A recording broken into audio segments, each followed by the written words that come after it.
Bom dia, pessoal. Tudo bem com vocês? Bem-vindos ao Diário de Bordo número 83. Uma coisa que eu notei em mim, não sei, né? Eu acho que estou mais conectado a isso. Eu não estou tomando nota dos números, mas eu estou seguindo para já. Eu sei que hoje é 83, ontem foi 82, etc. Engraçado isso. Diário. Sol, né? Tá batendo ali no espelho, tá refletindo aqui.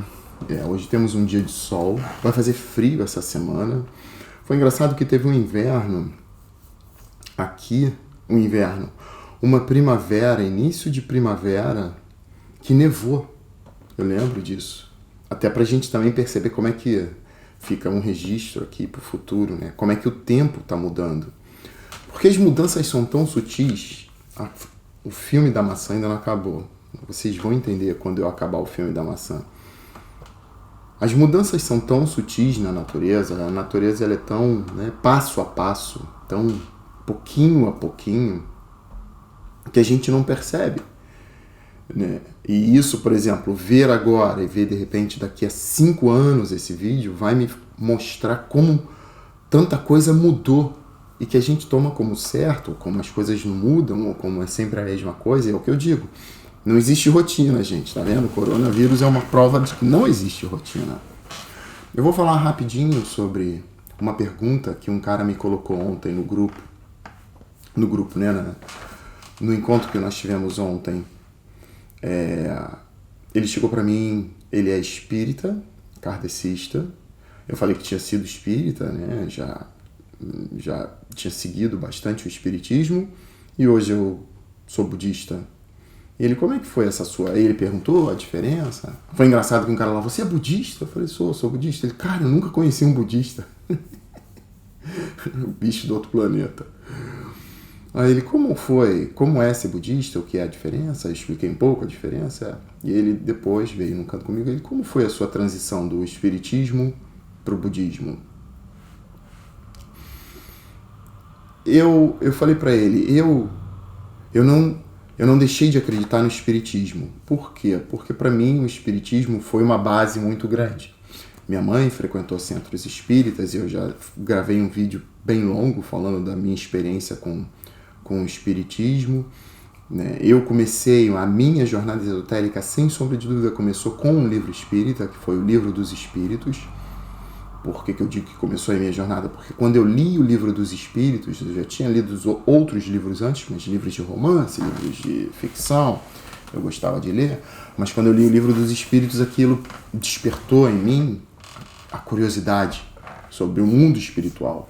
E eu comecei a pesquisar mais e ler outros livros. Então, realmente foi o Livro dos Espíritos que me encaminhou dentro da jornada esotérica e espiritual.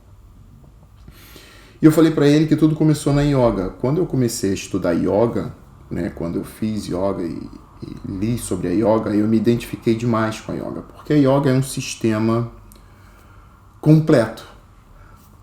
A yoga abrange basicamente tudo, o seu lado físico, o seu lado kármico, o seu lado espiritual, né, o seu lado social, como você se relaciona com a natureza, com os outros, com a vida. A yoga é um sistema completo. E quando eu estudei yoga, quando eu fiz yoga, né, estudei por conta própria, eu descobri ao mesmo tempo o budismo.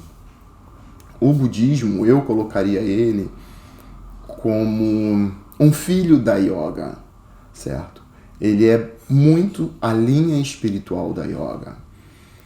E dentro do budismo, eu sou um yoga, eu sou budista, eu não sou yogi no sentido, eu não pratico todos os dias yoga, eu não faço, né, os exercícios, mas eu procuro fazer os preceitos da yoga todos os dias. E o budismo, ele veio complementar algumas coisas que o kardecismo, o espírita, não fazia. O kardecismo e o espiritismo respondeu muita coisa dentro de mim, mas ainda ficaram algumas lacunas. E o budismo veio, né, responder a muita coisa, porque dentro do mundo espírita, você, né, você vem a uma encarnação e aquela encarnação está ligada às suas vidas passadas, né, a coisas que você tem que viver, a coisas que você tem que passar. Isso é uma coisa ligada ao karma dentro do budismo. Só que o espiritismo, ele, na minha opinião, ele não responde bem ao seu dia a dia agora, ao seu modo de viver agora. Ou você tem aquele karma, tipo, né, eu me relaciono com uma pessoa, ou eu vou falar relacionamento porque é quando nós criamos uma conexão intensa, seja com um filho, com um parceiro, seja com uma coisa doente, um relacionamento doente, enfim, quando nós temos essa relação, nós dizemos que é um karma. O espírito, é um karma, você tem que passar por aquilo, você tem que sofrer com aquele filho, você tem que viver isso, etc, etc. E para mim o budismo ele já é mais completo. Por quê? Quando você cria essa conexão, esse karma, eu tenho um karma, eu tenho que viver com aquela pessoa, eu tive que passar por isso, eu tenho que experimentar isso, né? O budismo ele é mais prático. O budismo ele diz para você, você é responsável por tudo que você faz e pelo que você fez. Esse karma que você tem, que você acredita que você tem, por exemplo, eu tenho um karma com o meu primo. Eu coloquei isso porque eu não tenho nenhum karma, eu acho, com o meu primo. Nunca tive má ou boa relação com o meu primo, não tenho conexão com o meu primo. Você tem um karma com o seu primo. E o seu primo tá na sua casa, ou o seu primo te dá dores de cabeça, ou você tem N problema. Você tem uma coisa muito grande com o seu primo. Dentro do budismo, eu diria para você, observa o que você tem em relação com o seu primo. Observa. O que você está criando? O que você está conectando? Por que você mantém isso com o seu primo? O que você tem a aprender com o seu primo? O que você vê no seu primo que você não gosta e que você acha que está errado? Porque, muito provavelmente, isso é tudo que está em você.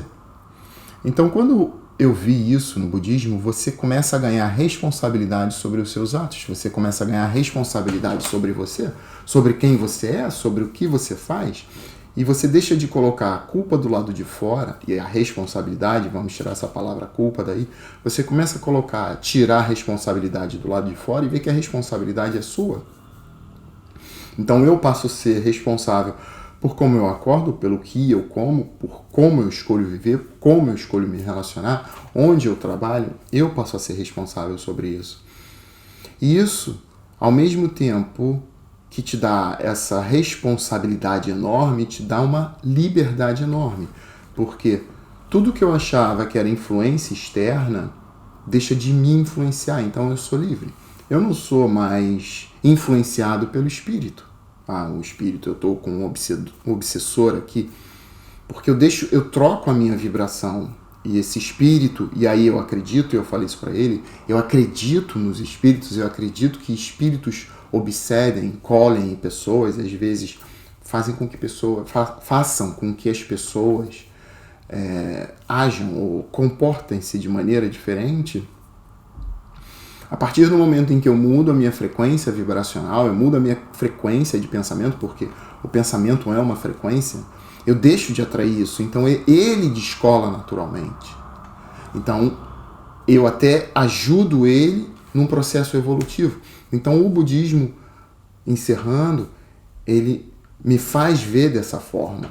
Eu consigo perceber mais a vida. A vida se torna mais prática e real. Ela deixa de ser conto de fadas, essencialmente. Eu espero ter ajudado de alguma forma, não sei se ficou muito confuso, depois eu vou ver esse vídeo, talvez, se ficou muito confuso, eu elabore um pouco mais amanhã. Eu tenho que ir, que eu ainda vou preparar as coisas, Primeira semana sem nenhum restaurante, hoje saiu uma notícia dizendo que o McDonald's vai fechar também, por tempo indeterminado. Que bom, né? Junk food. Evil M. Era um amigo que falava isso pra filha. Evil M, o M diabólico. Gente, fiquem bem, fiquem com Deus. Tenham um bom dia. Namastê.